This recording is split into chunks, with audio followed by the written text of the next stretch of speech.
Que quelqu'un me donne un amen bien. Vous savez, nous sommes en train de parler de la prise de risque, n'est-ce pas? Et nous avons lié ça à la foi. Un homme qui prend des risques, c'est un homme de foi. Parce que la foi sans les œuvres, elle est morte. Tu peux beau nous dire tout ce que tu veux, j'ai la foi, j'ai la foi. Si on ne voit pas, on ne dira pas que tu as la foi. Amen.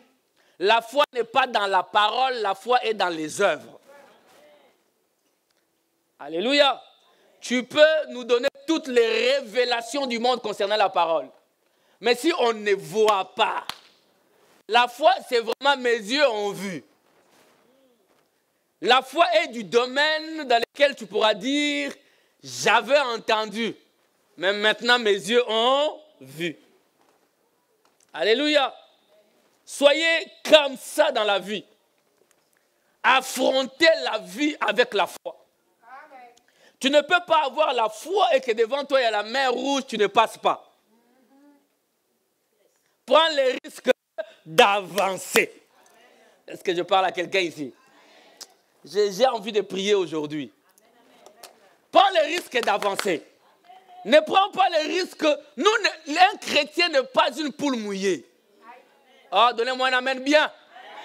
Un chrétien, il affronte le feu. Est-ce qu'il y a des chrétiens ici? Un chrétien, lorsque c'est chaud, tout le monde a peur, lui, il avance.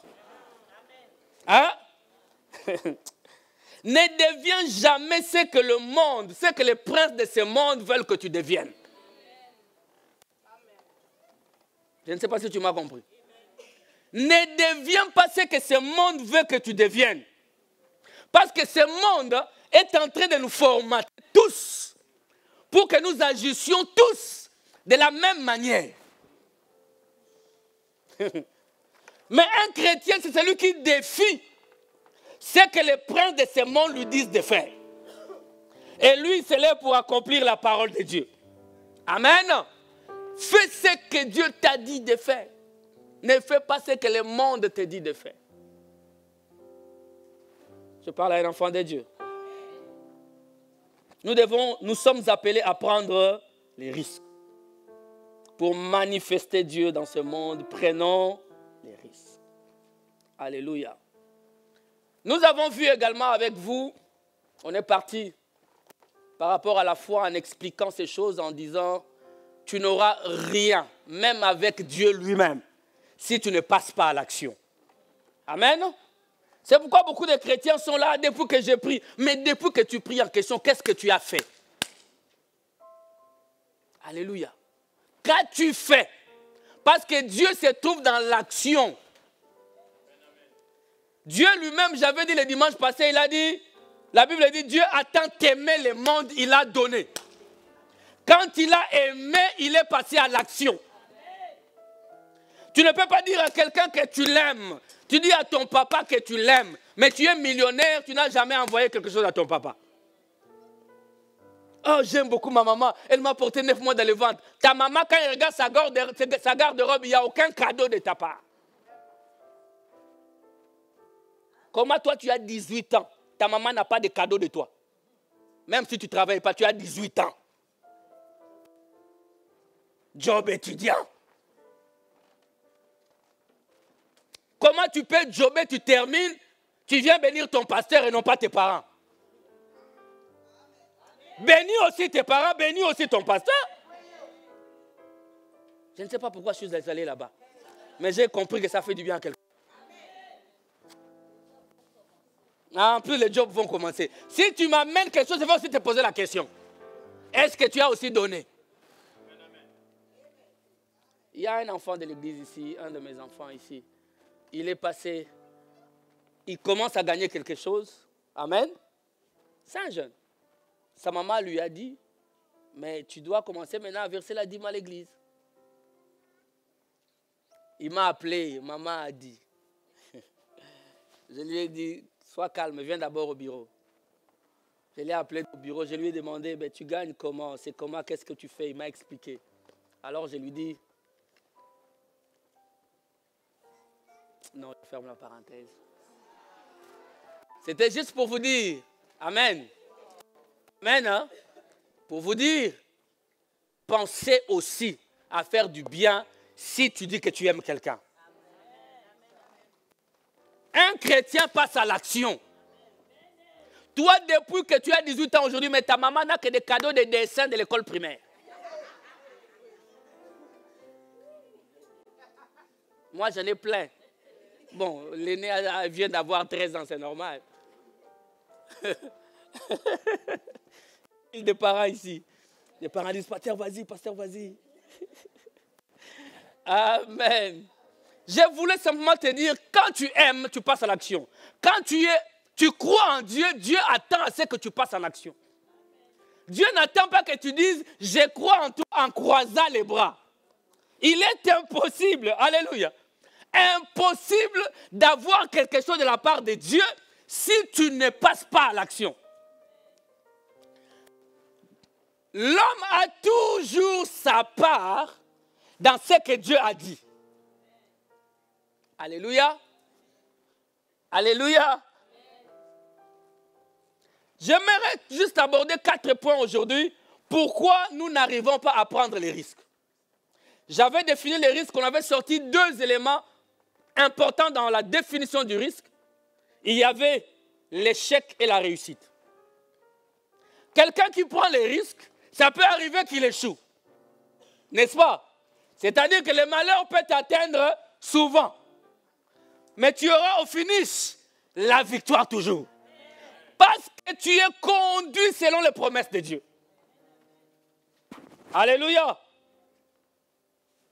Quelqu'un a dit, la vraie erreur dans la vie d'un homme, c'est d'arrêter d'essayer. Hein? La vraie erreur dans la vie d'un homme, c'est d'arrêter d'essayer. Ne commence pas quelque chose sans avoir la conviction d'aller jusqu'au bout. Alléluia. Vous savez, beaucoup d'entre nous, lorsque nous commençons quelque chose, on s'attend à ce qu'il n'y ait pas d'opposition. Bien, mais moi, je vous ai toujours dit, lorsqu'il n'y a pas d'opposition, quelque chose ne va pas. Les choses grandes dans la vie, il y a aussi une forte opposition. Les choses qui n'ont pas de valeur dans la vie, il n'y a pas une forte opposition. Lorsque tu t'engages sur le chemin de réaliser des choses qui vont impacter le monde, sachez que le monde s'opposera à toi. Mais il faut avoir les rêves dans la vie. Que quelqu'un me donne un amen. En fait, l'ensemble de tout ce que j'aurai à dire aujourd'hui, ce qui nous empêche, amen, de pouvoir prendre les risques dans la vie, de pouvoir affronter les défis, les challenges qui sont devant nous, c'est juste la peur. D'accord? Et la première peur, j'ai dit, c'est la peur d'être minoritaire. Alléluia. Donnez-moi un amen. La peur d'être minoritaire. Beaucoup d'entre nous, nous avons peur de ne pas être accompagnés par la majorité. Si je m'engage sur ce chemin-là, je resterai seul. Mais laisse-moi t'annoncer, les grandes choses dans la parole de Dieu se sont accomplies lorsque les gens étaient seuls. Je préfère être seul que mal accompagné. Je ne sais pas si quelqu'un me comprend ici. Alléluia. La peur d'être minoritaire. Parce que vous savez, les gens sont ici. Nous, dans notre famille, ça a toujours été comme ça. En fait, tu ne veux pas perdre les gens. Tu veux être avec les gens. Oh non, nous, ça a toujours été comme ça. Et d'ailleurs, ce n'est pas à moi de changer les choses. Non, mais c'est à toi de changer les choses. C'est des phrases même à ne pas dire. Tu vois que dans ta famille, dans ton environnement, les choses ne marchent pas. Toi, tu dis, ce n'est pas à moi de changer les choses. Et pourquoi tu es chrétien? Hein? Les chrétiens étaient un poisson vivant. Est-ce que j'ai parlé à quelqu'un là? J'ai dit les chrétiens c'est un poisson. C'est-à-dire, il ne suit pas les vagues. Il peut aller à contre-courant de l'eau. L'eau peut l'amener à droite, lui dit non, moi je vais à gauche. Il n'y a que des poissons morts qui suivent tous les mouvements de l'eau. Ah, j'espère que ça rentre dans vos cœurs. Il n'y a que des poissons morts. Si l'eau va là-bas, il va. Si l'eau va là-bas, il va. Ça, c'est des poissons morts. Vous avez un poisson mort, si l'eau va, elle arrive. Ça va là-bas, lorsque ça rentre, il peut rester là-bas parce qu'il est déjà mort. Mais la vague peut prendre un poisson, l'amener en haut. Le poisson va retourner dans l'eau. C'est lui qui fait les choix de là où il doit être. Le problème à nous, c'est qu'on est mort. Un poisson mort, un chrétien qui n'influence en rien son environnement. Quand tu l'es avec les buveurs d'alcool, il devient buveur d'alcool. Il ne prend jamais les risques d'être minoritaire. Oh my God. De m'asseoir dans un salon où il y a Jupiler, JB, tout ça. Moi, Coca.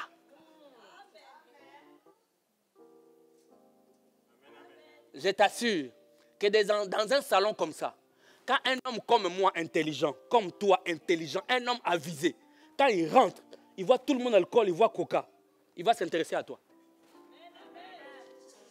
Je te dis vrai. Il va entrer, il va dire, mais qu'est-ce qui s'est passé ici?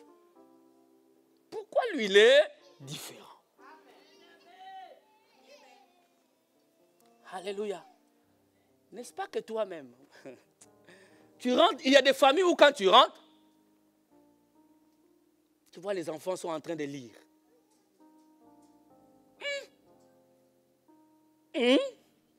N'est-ce pas que tu diras, mon enfant, sois ami avec eux. Hein? Toi, tu as peur d'être minoritaire. Parce que tout le monde s'habille comme ça, toi aussi. On se coiffe gauche, gauche. Hein? Maintenant, sur Internet, il y a un truc qui circule. Toi aussi, tu circules. J'ai dit à quelqu'un, prends le risque d'être différent. Tu verras, Dieu fera la différence. Alléluia. Prends les risques d'être différent. Prends le risque de prendre le chemin de la minorité. De toute manière, Dieu a toujours choisi le chemin de la minorité. Aïe. Aïe. Si Dieu était majoritaire, Jésus n'allait pas mourir. Si Dieu aimait la majorité, Jésus n'allait pas mourir.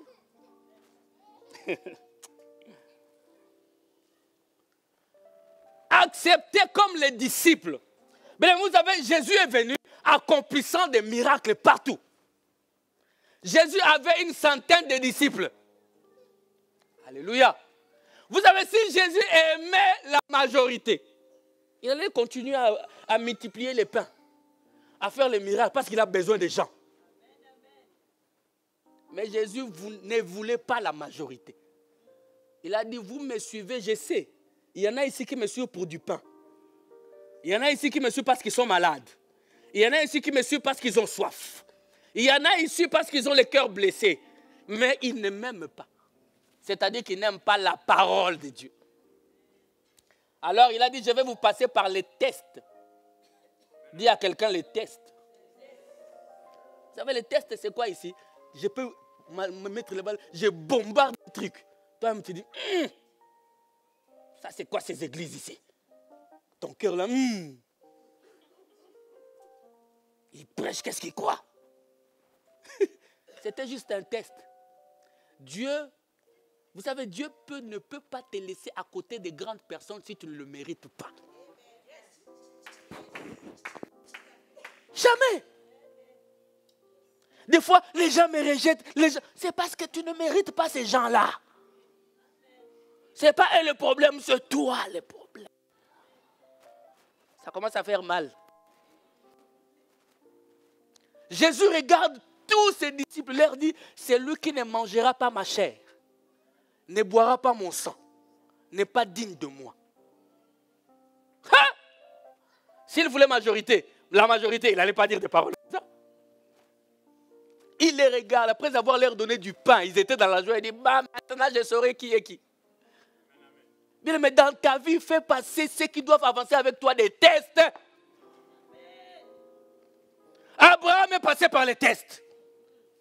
Isaac teste, Jacob teste. Tous les enfants de Dieu passent par des tests. Et toi, tu vas laisser les gens s'approcher de toi, tout autour de toi. Gratuit comme ça. Fais-les. Moi, j'ai construit ma vie. Jeune fille, tu as construit ta vie. Tu as 20 ans, 22 ans. Tu t'es battu, tu as servi Dieu, tu es vierge. Aujourd'hui, quand on parle de virginité, c'est comme si, pasteur, toi, tu vis dans quelle période? Moi, je vis dans la Bible. Et la Bible n'a pas changé. Amen. Sois fier d'être vierge, jeune fille. Et surtout, de la virginité dont je parle, c'est depuis que tu as reçu le Seigneur. Je ne sais pas si quelqu'un m'a compris. Alléluia. Ils étaient là. Ils étaient là. Ces jours-là, ils sont restés 12. Vous êtes là? Une centaine. Et ils sont restés 12. Test. 12. Mais Jésus était dans la foule. 12. Donc de tous ceux qui suivaient là, il n'y avait que 12 qui l'aimaient vraiment. Oh non, moi j'aime les gens. Moi aussi j'aime les gens. Mais je ne fais pas mon parcours avec les gens. Je t'aime, mais reste là où tu es. Moi j'aime les gens. À Paris, j'aime les gens. En Hollande, j'aime les gens. Toi, tu aimes le monde entier. Ça prouve même que tu n'as pas de responsabilité dans la vie. Comment ton ami peut t'appeler le matin? Il dit, j'ai besoin de toi, tu es toujours là. À midi, toi, tu es toujours là. Toi, tu es toujours dispo. Messieurs dispo. Madame dispo. Ah, là, il va te dire, non, nous on est cool. Moi, je ne suis pas cool alors. Je ne veux même pas être cool comme ça. La parole de Dieu d'abord. Donnez-moi un amen bien. Le problème, c'est que dans nos vies, les désirs de faire des choses différentes existent. Un homme a dit, ce désir existe dans chacun de nous. Les désirs de faire des choses différentes qui t'aideront à marquer ton temps et ton époque. Ces désirs existent dans chacun de nous. Le problème, c'est que nous n'osons pas. On n'ose pas parce qu'on a peur de perdre les gens et de rester minoritaire. Amen. Alléluia. Mais laisse-moi te dire, ne regarde pas à la majorité. Moi, vous savez, si Dieu était Dieu de majorité, nous n'allions même pas être ici. Amen. En parlant de ces premiers points, j'étais en train de voir David. Nous connaissons l'histoire de David devant Goliath. David a franchi des étapes pour arriver là. Il était le plus petit, abandonné, rejeté. Il pouvait perdre confiance en lui. Comme nous tous ici. Ma maman m'injuriait, me diminuait quand j'étais enfant. J'ai perdu confiance. Et tu veux que nous aussi, au lieu qu'on te donne des coups pour que tu te réveilles, tu veux que nous nous pleurons avec toi. Ah, le pasteur, il est dur, il me parle. Mais tu sais, si je ne parle pas comme ça, tu ne vas rien faire dans la vie. Toi, tu veux que je te prenne, ma fille, tu vas, non, c'est pas grave. Non, c'est grave. C'est grave, quitte ça. Relève-toi et affronte la vie. Personne ne te fera de cadeaux, ma fille. Mon fils, personne ne te fera de cadeaux. Lève-toi, donne-toi des coups de tête. Moi, je suis le dernier de la famille. Moi, j'ai pris l'avion pour venir ici en Europe. Alors que mon papa travaillait à l'Air Zahir à l'époque. Tous mes frères voyageaient. Moi, c'était les petits là doivent rester à la maison. La première fois que j'ai pris l'avion, c'est pour venir ici. La première fois que j'ai laissé mes parents, c'est pour venir ici. Je suis habillé là. Ici. J'arrive ici seul. La première fois de ma vie. Vas-y, vas-y. Ça m'est arrivé, je ne sais rien faire. J'étais là comme ça, je dis, qu'est-ce que j'ai fait? En ce moment ici, je mange mon foufou avec ma mère. Les benjamins de la famille. Je mange bien mon foufou, on rigole. Demain matin, je ne sais même pas, je suis à l'aise. Mais du jour au lendemain, je suis ici. Je vous assure, je vous dis, ce n'est pas faux. J'ai donné des coups dans ma chambre d'étudiant seul. J'ai donné des coups comme ça en train de pleurer, seul. Des fois, il faut qu'on te laisse un peu devant les difficultés. Tu vas voir, tu vas prendre l'expérience de 10 ans du coup. J'étais loin de tout ce monde-là. Des fois, quand on est là, les autres vont faire. On est là. David, malgré tout ça, David arrive. L'armée de truands qui était là. L'armée de peureux là qui était là. David arrive, tout le monde courait. Tout le monde a fui. Mais il a pris son chemin. Ce n'est pas parce qu'Eliab a fui que moi aussi je dois fuir. Abinadab a fui, moi je ne vais pas fuir. Est-ce que quelqu'un comprend cela? Ne vous laissez pas influencer. David a dit, vous fouillez, moi je vais affronter cet incirconcis. Il a pris le risque d'être minoritaire. Donnez-moi un amen, frère. Saoul et son armée, ils étaient en fuite. Mais David est resté là. Bien-aimé, je répète, je préfère être seul que mal accompagné. Et d'ailleurs, un chrétien n'est pas mal accompagné. Un chrétien n'est jamais seul d'ailleurs. Alléluia. David a pris le risque d'affronter Goliath. Et jusqu'à aujourd'hui, on parle de David. Quelqu'un est là? N'est-ce pas qu'on parle de David jusqu'à aujourd'hui? Jusqu'à aujourd'hui. J'avais posté quelque chose. J'ai vu beaucoup de citations. J'ai été voir les gens qui ont fait des choses dans ce... J'ai vu des citations de Mohamed Ali. Il dit, dans la vie, reposez-vous, mais n'abandonnez jamais. Là, je vous parle quand on parle de ces sports-là, il n'y a pas plus grand que Mohamed Ali. Il a dit, quand tu es fatigué, repose-toi, mais n'abandonne jamais. Reposez-vous, mais n'abandonnez jamais. Il a dit, même le soleil se couche le soir, n'est-ce pas? C'est lui qui a dit ça. Il a dit, même le soleil se couche le soir, mais le matin, il se réveille. De la même manière, la vie peut me donner un coup. Alléluia. Je peux tomber, j'ai plus de force de me relever, mais je me relèverai quand même. Je crois que je parle à quelqu'un. Je me relèverai quand même. Parce que c'est important de se relever. Donnez-moi un amen.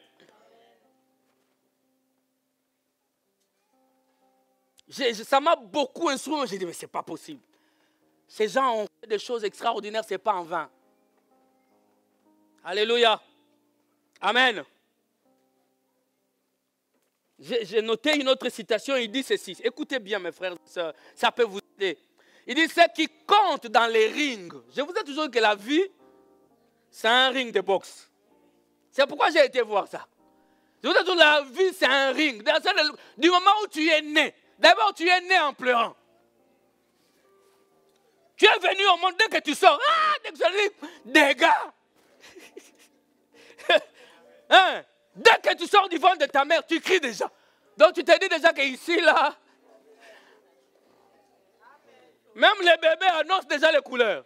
Hey, ça va chauffer ici. Même les bébés. Alors il dit, ce qui compte dans les rings, c'est ce que vous pouvez faire une fois que vous êtes épuisé. Amen. Donc, il dit, ce que vous pouvez faire une fois que vous êtes épuisé. C'est-à-dire que vous avez reçu des coups. Ce qui compte n'est pas de gagner au début, Mais ce qui compte, c'est ce que vous pouvez faire une fois que vous êtes KO. Et il ajoute, il dit, il en est de même de la vie. Donc ce n'est pas seulement dans les rings. Il dit, la vie est faite comme ça. Qu'est-ce que vous faites?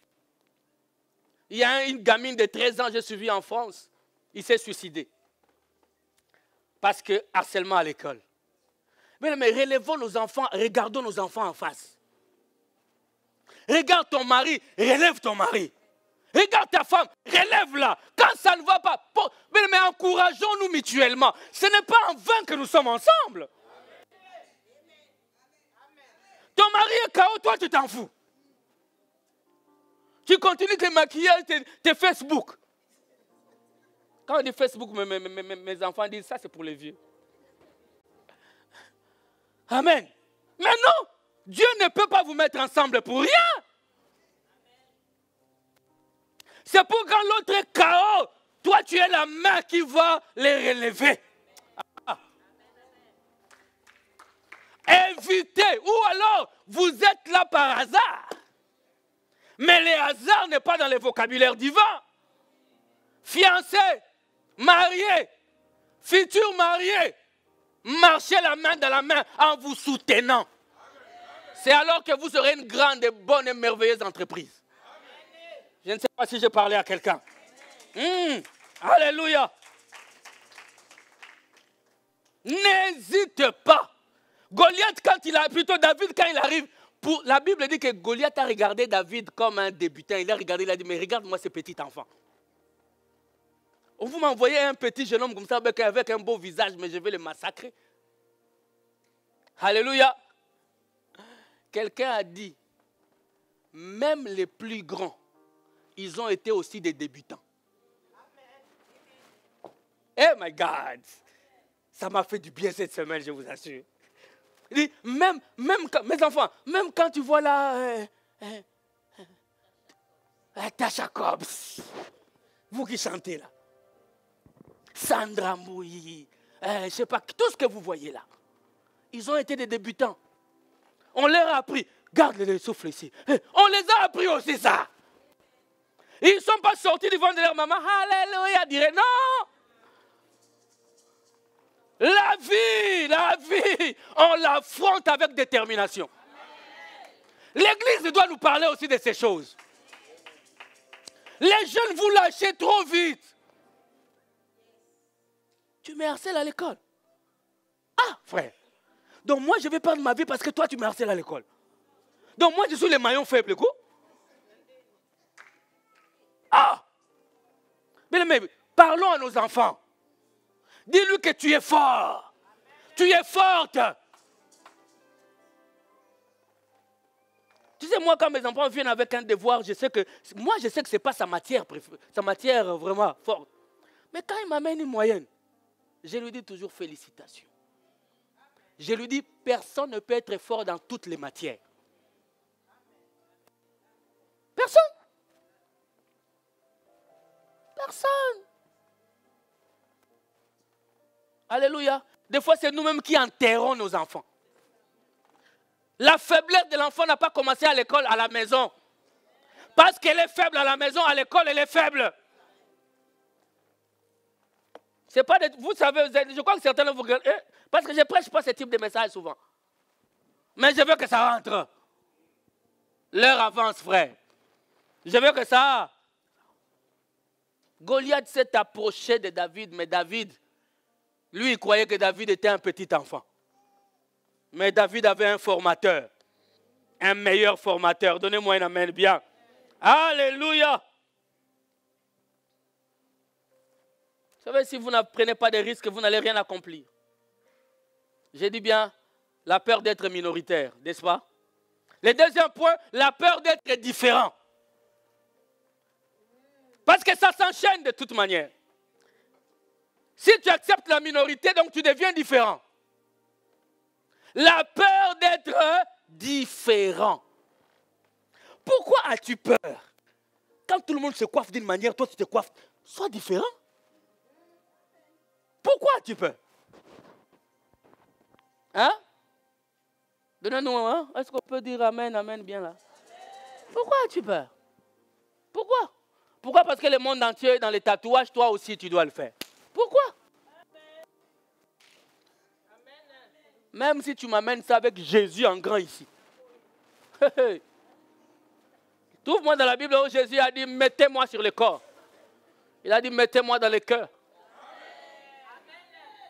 Le seul tatouage dont nous avons besoin, c'est celui du Saint-Esprit dans le cœur. Ah, il a dit, vous aurez le sceau du Saint-Esprit. Le tatouage était un sceau. Dis-moi maintenant, tu appartiens à qui?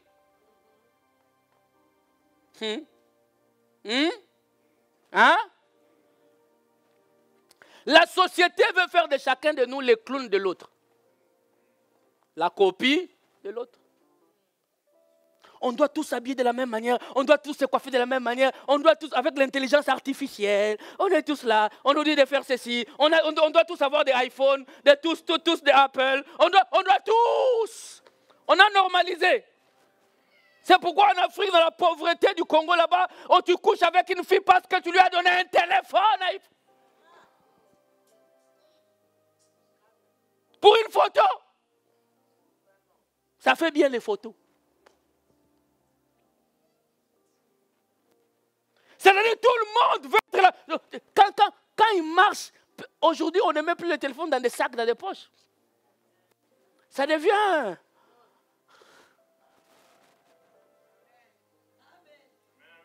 On veut que nous soyons tous de la même manière. On veut qu'on se comporte de la même manière.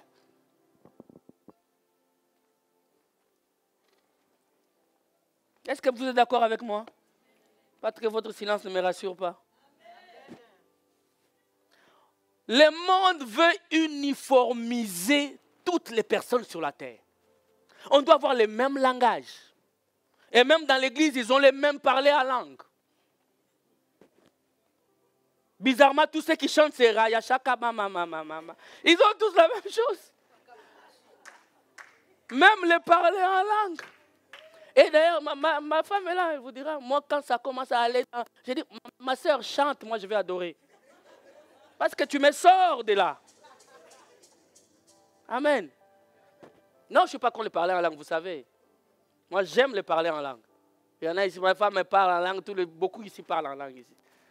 Mais le problème, c'est l'ordre dans les choses que nous faisons. Tu es venu chanter. Pendant 15 minutes, tu as chanté 5 minutes. Tu as fait 10 minutes de Rachaka Mamayaka Babanaka.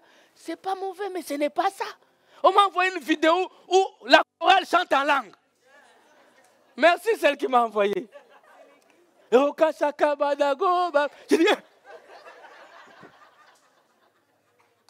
toute l'église, hein, ils sont en train de chanter en langue la même chose. Et ils rigolaient. Ça, c'est jouer avec le Seigneur. Ça, c'est jouer avec un don identique de Dieu. Un don merveilleux qui peut guider toute une église. S'il y a une interprétation, ça peut orienter toute une vie. Mais les gens batifolles commencent à jouer avec ça. Parce qu'on ne sait pas prouver si c'est ça ou pas. Alors les gens profitent. La chorale chante en langue. Interprétez-nous alors la chanson en langue normale. Oh, ça fait mal des fois. Ah, prends le risque d'être différent. Prends le risque d'obéir à Dieu malgré les tendances. Donnez-moi un amen, frère. J'ai dit malgré les tendances.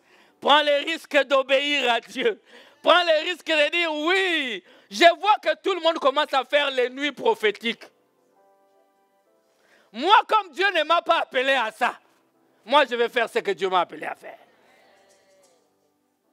Je ne dis pas que vous êtes des démoniaques, mais laissez-moi au moins dans mon couloir.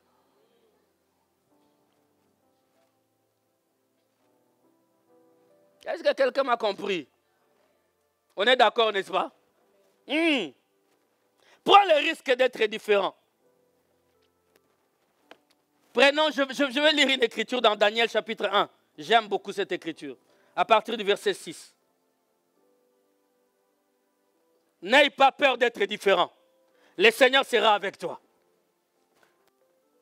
Daniel chapitre 1 au verset 6. Est-ce qu'on l'a trouvé? Le plus rapide. La Bible dit, il y avait parmi eux, d'entre les enfants de Juda, Daniel, Anania, Mishaël et Azaria. Les chefs des eunuques leur donna des noms. À Daniel, celui de Belshazzar, à Anania, celui de Shadrach, à Mishaël, celui de Meshach, et à Azaria, celui d'Abed-Nego. Daniel résolut de ne pas s'essuyer par les mains du roi et par les vins dont le roi buvait. Et il pria le chef des eunuques de ne pas l'obliger à s'essuyer. Dieu fit trouver à Daniel faveur et grâce devant le chef des eunuques. Est-ce que vous êtes là? Le chef des eunuques dit à Daniel, je crains mon Seigneur le roi qui a fixé ce que vous devez manger et boire. Car pourquoi verrait-il votre visage plus abattu que celui des jeunes gens de votre âge? Vous exposeriez ma tête auprès du roi. Le verset 11. Alors Daniel dit à l'intendant à qui le chef des eunuques avait remis la surveillance de Daniel, de Anania, de Mishaël, d'Azaria. Éprouve tes serviteurs pendant 10 jours. Ah là là. Quelqu'un peut dire avec moi, éprouve-moi Seigneur. Et qu'on nous donne des légumes à manger et de l'eau à boire. Tu regarderas ensuite notre visage et celui des jeunes gens qui mangent les mets du roi. Et tu agiras avec tes serviteurs d'après ce que tu auras vu. On s'arrête là. Laisse cette écriture-là. Donnez-moi un amen, frère. La Bible dit que c'était des jeunes gens. Et je suis sûr qu'ici, il n'y a que des jeunes. N'est-ce pas? De 7 à 77 ans. Il n'y a que des jeunes ici. Daniel arrive à Babylone. Ils étaient des jeunes gens. Alléluia. Et à l'époque, on choisissait des jeunes gens qui étaient beaux de figure et de taille et qui étaient intelligents. Donc ces jeunes gens avaient tout ce qu'il fallait. Dis avec moi tout ce qu'il fallait. Ils étaient vraiment tendance. La Bible dit quand ils arrivent là-bas, on devait leur enseigner et on leur donnait à manger. Mais Dieu, la loi de Moïse disait, vous ne pouvez pas manger tout ce qui est sacrifié aux idoles. Vous êtes avec moi? Bien aimé, nous ne pouvons pas manger ce qui est sacrifié aux idoles. L'enfant de Dieu ne peut pas marcher dans le péché. Comme j'avais dit la semaine ici. On vous dit non, embrasser n'est pas un péché. Qui vous a dit ça? C'est où dans la Bible? Oh non, dans la Bible d'ailleurs, il n'y a aucune écriture qui dit que embrasser c'est un péché. D'accord. Jeunes gens, ouvrent bien les oreilles. Le vendredi là, j'avais dit, la Bible dit, c'est lui qui regarde une femme en envie d'eux a déjà commis adultère avec elle. Vous êtes avec moi? Est-ce qu'ils se sont touchés? C'est seulement regarder, non? Et embrasser n'est pas un péché.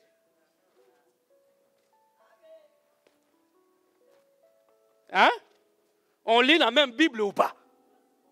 La Bible dit celui qui regarde seulement. Dans ton cœur là, ça bouillonne, tu as commis un péché. Bon, maintenant embrasser. Oh! Et les gens sont en train de partager des vidéos. Ils partagent parce que tu te retrouves dans le péché.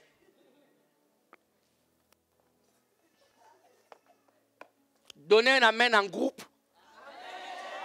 J'oblige. Amen. On ne peut pas dire des choses pareilles. Alléluia. Ces jeunes gens ont pris les risques. Ils ont pris les risques à leur propre vie. Mais ils savaient qui était leur Dieu. Ils ont dit, à cette eunuque, ils ont dit, nous ne pouvons pas manger ce qui est sacrifié aux idoles. Je ne peux pas vivre comme tous les autres jeunes gens. Moi, je suis différent. Alléluia. N'aie pas peur d'être différent. Prends les risques d'être différent. Alléluia.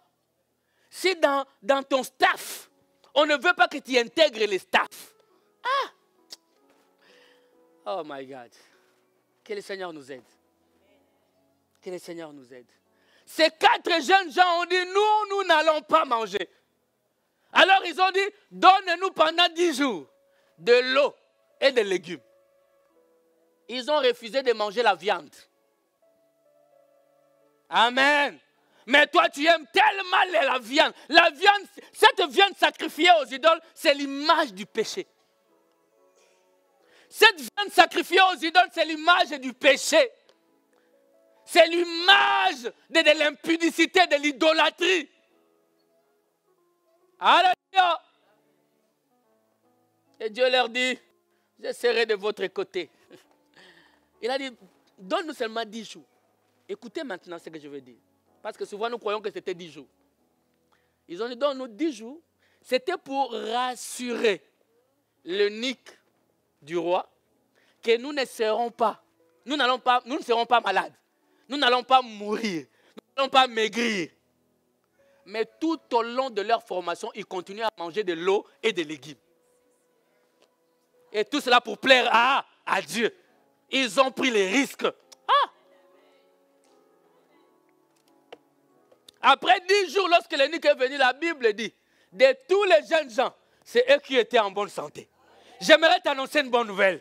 Quand tu prends le risque d'obéir à Dieu, tu seras en bonne santé. Quand tu prends le risque d'obéir à Dieu, tes finances marcheront. Quand tu prends le risque d'obéir à Dieu, ton mariage se stabilisera. Quand tu prends le risque d'obéir à Dieu, tu avanceras dans tes projets. Prends les risques. Prends les risques. Ton problème, c'est que tu ne veux pas prendre le risque. Donnez-moi un amen, frère. Il faut du courage pour prendre le risque. Amen. Celui qui ne prend pas le courage de prendre le risque n'accomplira rien dans sa vie. Est-ce que vous êtes avec moi? N'accomplira rien dans sa vie. Ils ont accepté de prendre les risques. Ils ont accepté d'aller plus loin, mais de rester fidèles à Dieu. Le plus important, c'est de rester fidèle à Dieu. Hein, Chelsea? Fidèle à Dieu. Quand ça bouge à droite à l'école, toi tu dis moi à gauche. Mais tu te prends pour qui? Je me prends pour un enfant de Dieu. C'est difficile, hein? Alléluia. Moi, je suis passé par ces difficultés, mais je crois simplement que c'est simplement, je crois, l'environnement dans lequel on était. Tu sais, amener seulement les enfants à l'église et prier pour eux, ça leur donne une force de résister à certaines choses. C'est par après que moi, j'ai pris conscience de ça. Mais quand j'étais là, les amis fumaient, buvaient, ça ne me faisait rien. Tu vois? Mais on était tentés des fois. On était un peu... Mais je ne l'ai jamais fait. Ce n'est pas parce que... Mais je crois comme j'allais à l'église, j'écoutais, cette atmosphère-là me gardait.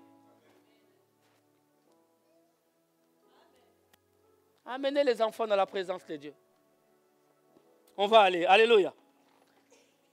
Le troisième point, j'aimerais te dire ceci. Ce qui t'empêche de prendre les risques, c'est parce que tu as peur de sortir de ta zone de confort. Hein? Tu as peur de sortir de ta zone de confort. En fait, tu as peur de bouger les lignes. Tu as peur de bousculer les lignes. Tu as peur d'oser dire aux gens, moi je ne veux pas faire comme vous. Amen. Tout en sachant qu'en faisant différemment des autres, tu vas vivre des expériences que tu n'as jamais vécues avant. En fait, cette vision d'incertitude que tu as t'empêche d'agir. Tu ne sais pas parce que personne n'a jamais agi comme toi. Tu te dis, alors qu'est-ce qui va venir après? Alléluia. Amen. C'est pourquoi nous, les enfants de Dieu, on ne prend pas les risques comme les enfants du monde. Nous, on prend les risques avec Dieu. C'est parce que j'obéis à Dieu, je passe à l'action.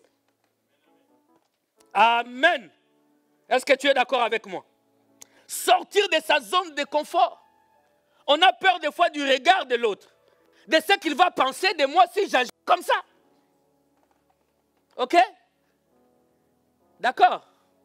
Si j'agis comme ça, si je lui dis que moi je ne porte pas ce type d'habit, si je lui dis que moi je ne parle pas comme ça, si je lui dis que je n'irai pas en boîte de nuit, si je lui dis. Amen. Dis-lui. J'ai dit cette semaine ici, on va tout dire. Comme ça, les gens vont connaître ton identité. Amen. J'aime. Vous savez, les gens que nous disons aujourd'hui dans la Bible, s'ils n'avaient pas fait ce qu'ils ont fait, on ne parlerait pas d'eux aujourd'hui. Ils ont pris les risques. Prenons Ruth chapitre 1. Ruth chapitre 1, le verset 16 et 18. 16 à 18. Écoutez. Ruth chapitre 1, le verset 16 à 18. La Bible dit, Ruth répondit, ne me presse pas de te laisser, de retourner loin de toi. Où tu iras, où tu demeureras, ton peuple sera et ton Dieu sera. Aïe, aïe, aïe. Mais la déclaration que Ruth est en train de faire, c'est un Dieu inconnu pour lui. Pour elle plutôt. C'est une situation qu'elle n'a jamais vécue. Le verset 17. Où tu mourras, je mourrai. Et j'y serai. Que l'Éternel me traite dans toute sa rigueur. Si autre chose que la mort vient à me séparer de toi. Naomi, la voyant décider. C'est ça ces instances. Je vous ai toujours dit, beaucoup de gens insistent parce qu'ils ne voient pas la décision dans tes yeux. Amen. Ma soeur, tu vois un petit voyou dragueur dans le quartier. Il te drague. Toi, tes noms, ce sont des petits noms. Pourquoi vous vous regardez comme ça? Ouais? Ah, tu sais, moi je t'aime et tout ça. Et toi tu es là, je ne veux pas. Je ne veux pas. C'est que tu veux, non? Quelqu'un qui dit, je ne veux pas, c'est qu'il veut. Amen. Soyez comme Ruth. Tourne mon regard. Je te regarde dans le blanc des yeux. Je dis que ce soit ta dernière fois de me parler dans la rue. Et le jour où tu t'approcheras de moi, approche de moi avec bonne éducation. S'il ne prend pas du chanvre, il ne s'approchera plus de toi. Mais toi, tu vois, non, mon numéro, je ne donne pas. Je peux prendre ton Insta et toi, tu donnes ton Insta. Et tu vas nous dire, je ne voulais pas. Qu'elle ne voulait pas là. Amen. Ruth dit à Naomi, que ne me dis plus ça. Là où tu iras. Je ne sais pas s'il avait trouvé ces phrases. Que le Seigneur t'inspire à parler comme ça. Là où tu seras enterré, j'y serai enterré. Ton Dieu sera mon Dieu. C'est-à-dire, ta vie, c'est ma vie. Ton bras, c'est mon bras. Ton pied, mon pied. Tu mets les pieds, je mets.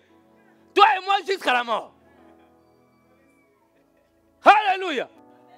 Ne viens plus avec des discours du genre. Non, je suis décidé. Oh my God. Quand tu es décidé, même le diable lui-même, il te lâche. Il dit, hey, ça c'est quelle colère ça. Mais des fois, nous ne sommes pas déterminés. Parce que tu as peur de sortir de ta zone de confort. Ruth devait laisser son peuple, sa famille, son pays, tout ce qu'elle connaissait. Et elle devait se lancer vers une nation qu'elle ne connaissait pas. Elle est sortie de sa zone de confort. Et elle a gagné l'éternité. Ah, donnez-moi un amen bien. Elle est sortie de sa zone de confort. Elle a quitté. Elle a affronté les difficultés. Elle n'a pas suivi une femme milliardaire. Elle a suivi une femme pauvre. Et, je ne sais pas si vous imaginez ça. Elle a suivi une femme qui n'avait rien à lui donner. Si ce n'est ton Dieu. Elle a pris les risques. Elle a épousé Boaz. Elle est devenue la descendance. Plutôt, elle est devenue l'ancêtre de Christ. Est-ce que je parle à quelqu'un ici? Sortir de sa zone de confort. Et c'est ce que nous sommes appelés à faire en tant qu'enfants de Dieu. Bien aimé, suis Dieu dans tout ce qu'il te dit de faire. Tu verras cela. Est-ce que tu es avec moi? Est-ce que tu es là? La peur, le quatrième point, je vais terminer, la peur de perdre certaines personnes. Nous avons peur. Ruth aussi pouvait se dire, je vais perdre ma famille. Est-ce que tu es là? Je vais perdre mes enfants. Plutôt, je vais perdre mes amis. Je vais perdre mon pays. J'ai l'habitude. Est-ce que vous êtes avec moi? Est-ce que vous êtes avec moi? Alléluia. Mais malgré ça, elle a accepté d'affronter l'inconnu. Parce que laisse-moi te dire, frère, ce qui est inconnu pour toi, c'est le connu de Dieu. Tu ne m'as pas entendu?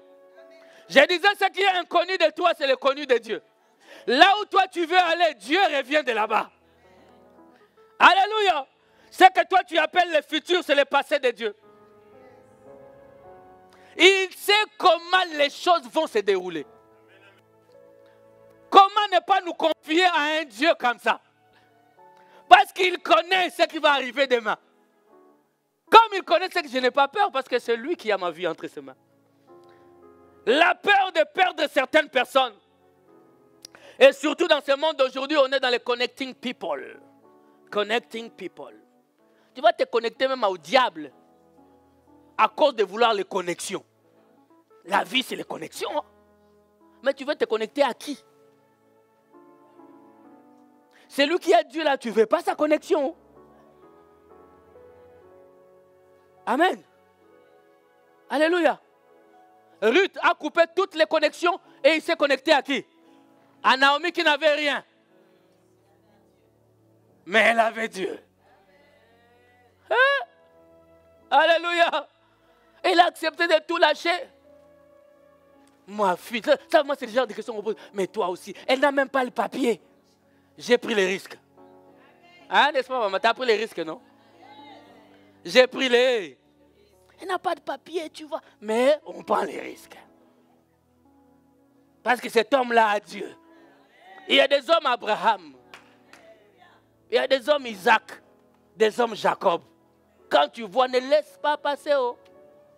Même quand il n'a pas de papier. Même quand il est informe et vide. Mais il a Dieu. Vois ce que les autres ne voient pas. Quitte ta zone de confort. Accepte de perdre les amis qui vont se moquer de toi parce que ton mari, ton futur mari n'est pas beau. Tu vas gagner d'autres meilleurs amis après. Parce que celui qui a Dieu attirera toujours de bonnes personnes. Hey. Toi, tu fais tes choix selon toi. Fais ton choix selon Dieu. Je crois que j'ai parlé. Après, si on va rentrer dans d'autres dimensions, mais ça, c'est important. Retenons ces choses pour ne pas commettre des erreurs. Est-ce que quelqu'un est avec moi? Accepte de perdre. De toute manière, ton salut n'est pas entre les mains des hommes. C'est entre les mains de Dieu. Abraham, après 3 jours de marche, il a dit restez ici. N'est-ce pas?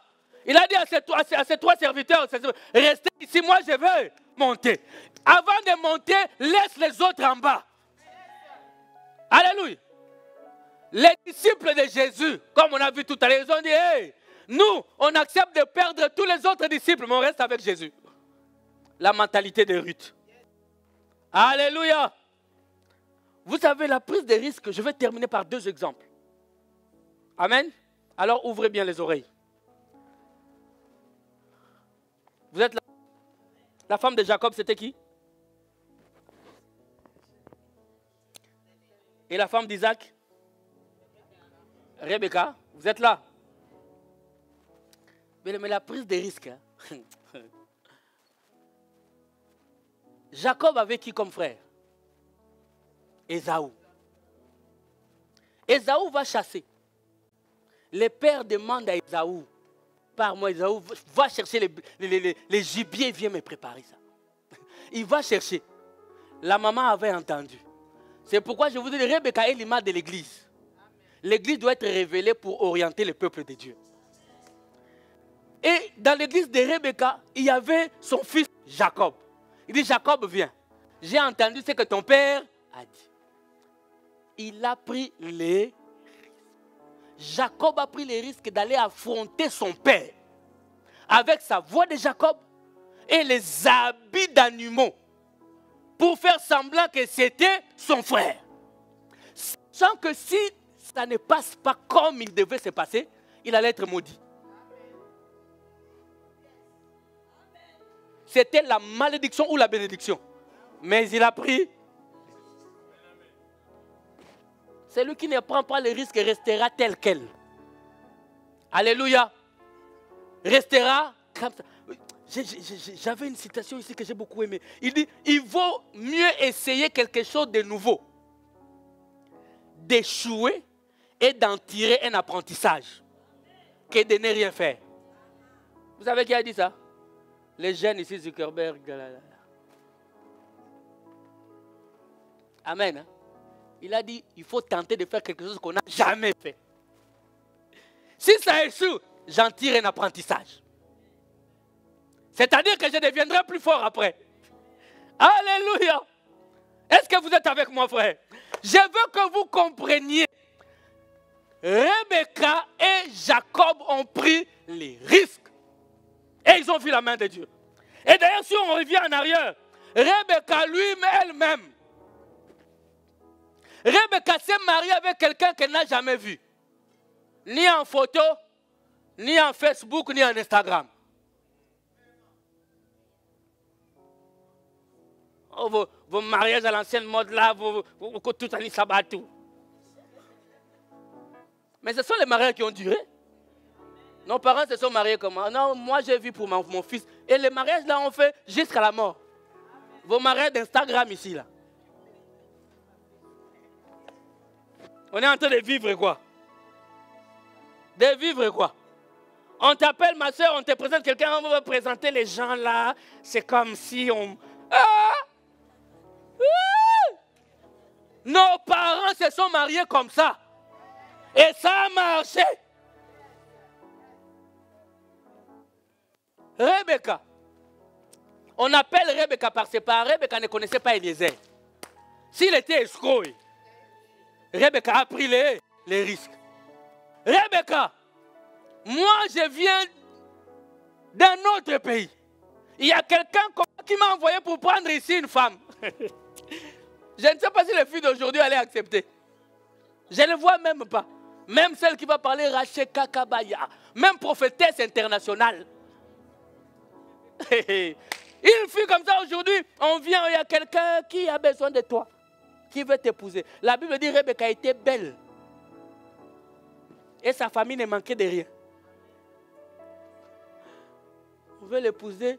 Rebecca, tu ne connais pas Eliezer. Et ce n'est même pas lui que tu vas épouser. C'est quelqu'un qui... Et si c'est un brigand? Et Eliezer dit aux parents de Rebecca, dit, moi aujourd'hui même là, je ne traîne pas, on part directement. Yeah! Laissez-nous quand même l'enfant. Il dit non, non, non, moi je la prends, je pars. On dit bon, appelons l'enfant elle-même. Rebecca vient. On dit, notre fille, devant ses parents, ses frères, veux-tu aller avec cet homme? Il a dit, j'irai. Yeah! Quelle prise de risque. Elle accepte de quitter sa zone de confort, de suivre un inconnu. Oh, l'esprit de Ruth. Oh my God. De suivre un inconnu jusqu'à sa destination. Et aujourd'hui, nous parlons de un enfant de Dieu révélé. C'est un enfant victorieux. Ce qui nous manque, c'est parce que nous ne sommes pas révélés. Alléluia. Amen. Vous pouvez venir, on va chanter. Lèvons-nous un peu dans la présence de Dieu, nous allons prier. Bien aimé, c'est merveilleux.